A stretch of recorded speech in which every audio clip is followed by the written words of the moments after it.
First of all, Gavin is working together with Madame Alma. They were the ones responsible for your ambush. It was nothing more than a staged performance they arranged. Secondly, I investigated and found that Madame Alma is behind Regulus' comatic state. They don't need the Panax root to cure him. All they're trying to do is to gain your trust and plot something sinister. Finally, I was sent to Azkaban. All thanks to Gavin, an influential figure got me released, not him. From the start, he's been a hypocrite sowing discord and causing trouble. He even had his men kill me, which resulted in the deaths of my men I consider brothers. This is everything that happened.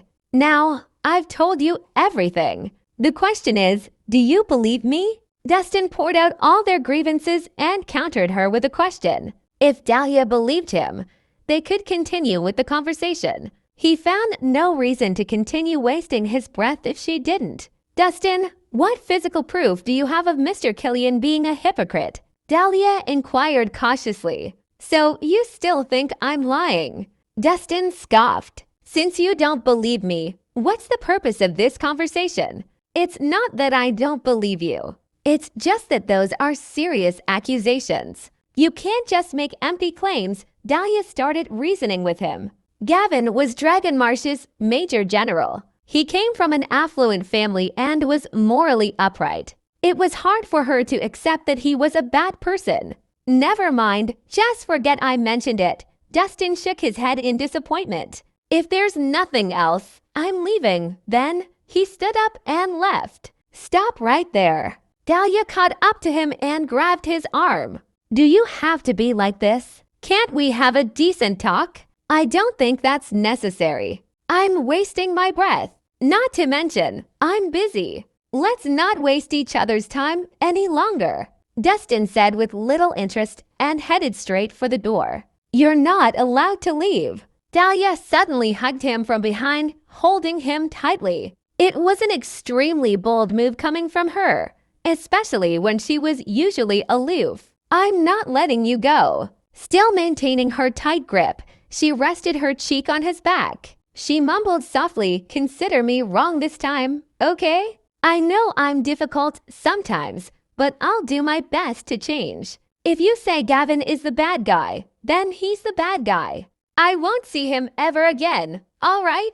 I'm terrified of losing you. Let's get back together, please. I won't be stubborn anymore and won't hit you again. I swear, as long as you stay, I'll do anything you tell me to. I don't need wealth or power. I don't need everything I have now. Why don't we sell off the company and go on a trip? We don't need to care about anything. Let's just live a happy and carefree life together. That's enough for me. As long as you agree, I'll give up everything for you. Dahlia got more frantic the more she spoke. She had thought it through. It didn't matter who was right or wrong. Compared to wealth, having the person she loved the most next to her was the most important thing. She hoped to win his heart and grow old together with him. Dahlia, if you had said that 3 months ago, I would have agreed without hesitation. But it's too late now. Dustin shook his head and let out a soft sigh. What's done is done. Some things can never go back to how they used to be. I don't want to return to when my life revolved around you. I'm tired of trying to please you in every way. I don't want to keep worrying about you either, living every day in anxiety. It's too exhausting. I just want to live life my way without burden, finding satisfaction in settling old scores. We're over with that. He pried her arms open, slowly but determinedly. Why? If you're still angry with me, you can scold and hit me, but you can't just walk away. We're not over yet. We can still go back to how it used to be. I won't ever doubt you again, and I won't ever get mad at you again. Give me a chance to turn over a new leaf, please. Dahlia's eyes were red, and she choked on sobs. At this point, she was begging. In the past, when Dustin got mad, a little coaxing would suffice. But she felt his coldness and determination today. Her intuition told her that letting go today would be the end for them. She was terrified at the thought and was trying her best to make Dustin stay. Dahlia, just let go. Let's not torment each other anymore. Perhaps you'll meet someone better in the future, but we aren't meant for each other. Let's go our own ways. Goodbye. After he spoke, he broke free from her grip and walked out of the cafe. He left without looking back. It was time to let go. Dahlia's heart twisted in pain as she watched him leave. She burst into tears, sobbing uncontrollably. There's no one better. No one is better than you. You are the one I love the most. Early the next morning, at Zephyr Lodge, Dustin sat on the rooftop and watched the sunrise. His expression was devoid of emotion. Since bidding farewell to Dahlia last night, he had been on the rooftop since midnight till the sun rose in the sky. His emotions gradually shifted from turmoil to calmness. After a night of deep contemplation, he found a newfound sense of acceptance and detachment. He would no longer be stuck in the past. Cerise. At that moment, Cornelius leapt onto the rooftop and reported, "I've received news that the Jade Maiden scripture you are looking for has been located." "Oh, where is it?" Dustin raised his eyebrow. "A group of foreign merchants have it. We've contacted them, but they're unwilling to sell to us directly. They insist on meeting face-to-face," Cornelius replied. "A face-to-face meeting." Dustin nodded. "All right, go get Nikki. We'll go and have a look together." "Yes, sir." After Cornelius replied, he jumped down the roof again. 1 hour later, a black executive car stopped at the entrance of Auspicious Restaurant. As the car doors opened, Dustin and his two companions stepped out. "Hey, you didn't trick me, did you?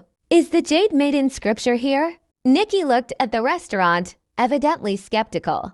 "Why would I lie to you for no reason? If you don't believe me, then let's just go back." Dustin turned around, about to get back into the car. "H.A. All right, I trust you. Are you happy now?" Nikki grabbed him and grumbled, "Come on, seriously. You're a grown man. How could react so stingily? You're worse than a woman. Are you going in or not?" Dustin asked impatiently. "Yes, of course, I'm going." Nikki repeatedly nodded, pulling Dustin inside with haste. The Jade Maiden scripture was a precious treasure of theirs and a crucial factor in helping Edith make a breakthrough. Therefore, no matter the cost, she had to get her hands on it. The three of them entered the restaurant. After identifying themselves, a waiter led them to the second floor before finally stopping in front of a luxurious private room. They knocked, and the doors opened. Upon entering, Dustin and his companion saw a chubby, middle-aged man seated in the main seat. The man had a cleanly shaved head and a gentle look. He reminded them of a priest, exuding an indescribable sense of comfort and familiarity. Meanwhile, two bodyguards wearing sunglasses stood behind him. "Oh, my esteemed guests have arrived. Please, take a seat." When the chubby man saw Dustin and his companions, he stood up to welcome them. He had a warm and enthusiastic smile. "Who are you?